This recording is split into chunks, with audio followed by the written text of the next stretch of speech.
नमस्कार साथियों, आज का विषय है बाल समारोह। जैसा कि हम सभी जानते हैं कि प्रतिवर्ष हम 14 नवंबर को बाल दिवस के रूप में मनाते आ रहे हैं और इसी कड़ी में इस वर्ष 2024-25 में 14 नवंबर 2024 को बाल दिवस बाल समारोह के रूप में विस्तृत दिशा निर्देश, गतिविधियों और कार्यक्रमों के साथ मनाया जाना है।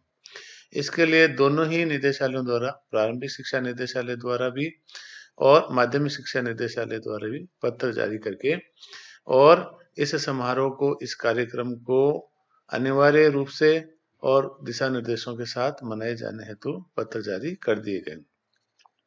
आइए जानते हैं इसमें किस किस प्रकार की कौन कौन सी गतिविधियां होगी और इस आयोजन में किस तरह का बजट आवंटन होगा।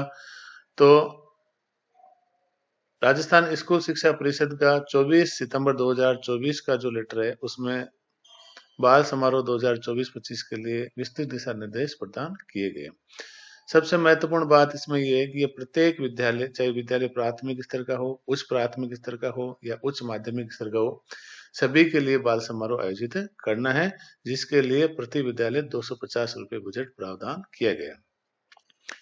इसमें 3 प्रमुख प्रतियोगिताएं, नंबर 1 सांस्कृतिक, नंबर 2 खेलकूद और नंबर 3 साहित्यिक गतिविधियां होगी। इन तीनों प्रकार की गतिविधियों के लिए 3-3 समूह बनाए जाने हैं। वो प्रत्येक विद्यालय के स्तर के अनुसार अलग अलग होंगे। तो आइए जानते हैं कि वो समूह कौन कौन से हो सकते हैं। यदि विद्यालय प्राथमिक स्तर का है तो कक्षा 1 और 2 का प्रथम समूह होगा और कक्षा 3 से 4 का द्वितीय समूह होगा और कक्षा 5 के लिए तृतीय समूह होगा। यदि विद्यालय उच्च प्राथमिक स्तर का है तो पहली से तीसरी तक कक्षाओं का लिए प्रथम समूह, कक्षा 4 और 5 के लिए दूसरा समूह और कक्षा 6 से 8 के लिए तृतीय समूह होंगे। यदि विद्यालय उच्च माध्यमिक स्तर का है तो कक्षा 1 से 5 का पहला समूह होगा, कक्षा 6 से 8 का द्वितीय समूह होगा और 9वीं से 12वीं तक के लिए तृतीय समूह होंगे। तीनों ही समूह में आपस में जो प्रतियोगिताएं करवाई जाएगी, उनका विस्तृत गाइडलाइन इस तरह से है कि ये प्रतियोगिताएं, साहित्यिक प्रतियोगिता में आप वाद विवाद, आशु भाषण, निबंध, प्रश्नोत्तरी, अंग्रेजी या हिंदी शब्दों की अंत्याक्षरी गतिविधियां करवा सकते हैं। वहीं खेलकूद प्रतियोगिताओं में खो खो, कबड्डी, चम्मच दौड़, 100 मीटर दौड़ या फिर रुमाल झपटा इत्यादि खेलकूद प्रतियोगिताएं करवाई जा सकती है।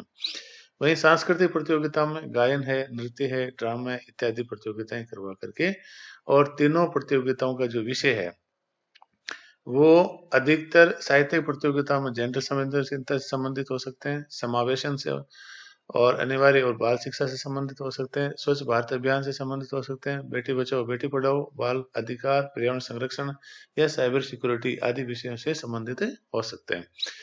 आइए अब जानते हैं इसका बजट प्रावधान। इसके लिए 25-25 रुपए के एक 3 पुरस्कार जो तीनों ही समूह के लिए प्रदान किए जाएंगे और तीनों ही गतिविधियों के लिए इसके बजट प्रावधान किया गया है।